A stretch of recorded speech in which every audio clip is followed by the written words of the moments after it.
Apple's CarPlay didn't get a whole lot of onstage love at WWDC this year, but that doesn't mean there aren't other exciting features coming our way here in the near future, especially with iOS 17. Now, I'm going to run through some of those new iOS 17 CarPlay features very, very shortly here, but I wanted to give a huge shout out to Lucid for providing me with a Lucid Air Pure for the week while I tested CarPlay, since my car doesn't actually have CarPlay functionality. And Lucid also just happened to have released this functionality for its owners via a free software update. So maybe some other, EV manufacturers, Tesla, sorry, got something in my throat here. Maybe those manufacturers could take some notes. Now, if you've never seen the inside of a Lucid before, or even really the car itself, let me just tell you, they are incredible vehicles that are not only really fun to drive and also very, very fast, but packed with a ton of tech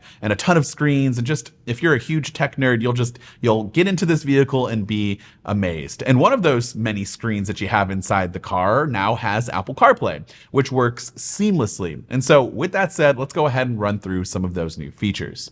Now, Apple actually did talk about one of the main new features for iOS 17 and CarPlay, and that's the ability to start a SharePlay session in the Music app inside of CarPlay.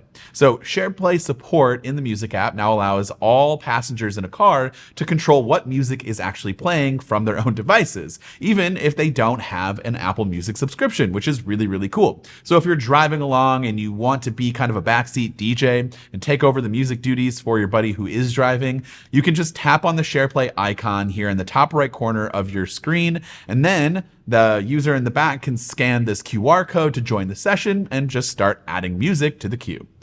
Speaking of electric vehicles, Apple Maps now provides electric vehicle drivers with real-time charging availability information for their preferred charging network. And this feature extends to the Maps app as well on CarPlay.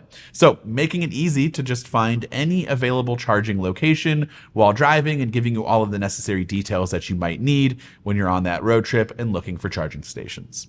There's also a new larger UI for replying to messages in CarPlay. And as you can see here, this gives you these bigger square options to reply, read again, or call the person who just messaged you.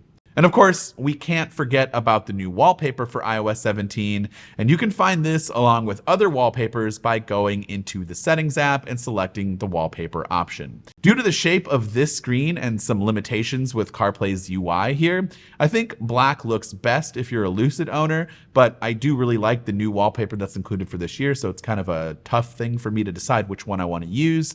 Also, that's kind of it in terms of new features that we've discovered so far in iOS 17 for CarPlay, but we can't also address the elephant in the room here, and that's the one thing that I'm really looking forward to with CarPlay, and that's the next generation version that Apple announced back at WWDC 2022. And in that announcement, Apple stated that the first few vehicles to support this next gen would actually be announced later this year, as in 2023. So hopefully in the next couple of months, we should have some more details coming out. But this image that Apple has shared with us back last year with CarPlay being extended to all of the displays and being tightly integrated with the vehicle's instrument cluster, climate controls, and multiple displays that can display all of these extra widgets and features. It's truly the CarPlay future, and I can't wait to see what vehicles jump on this in late 2023. And honestly, depending on who it is and what kind of vehicles are coming out with it and how affordable it might be, those will probably be one of my next new cars as my lease is coming to an end. And so that could be a huge selling point for a lot of people out there, not just me. Also, Lucid, if you're watching this, you have the perfect infotainment system set up here to take advantage of the next generation CarPlay, and I highly recommend you do that. Of course, I'd love to hear from you in the comments down below. What are you thinking in terms of the next gen CarPlay, but also some of these new features like SharePlay and the EV, map setup and the new interface for some things. Just let me know about all of the iOS 17 CarPlay stuff that you're thinking about in the comments down below. This has been Dan with Mac Rumors. Thanks so much for watching, and I hope to see you around in the next video.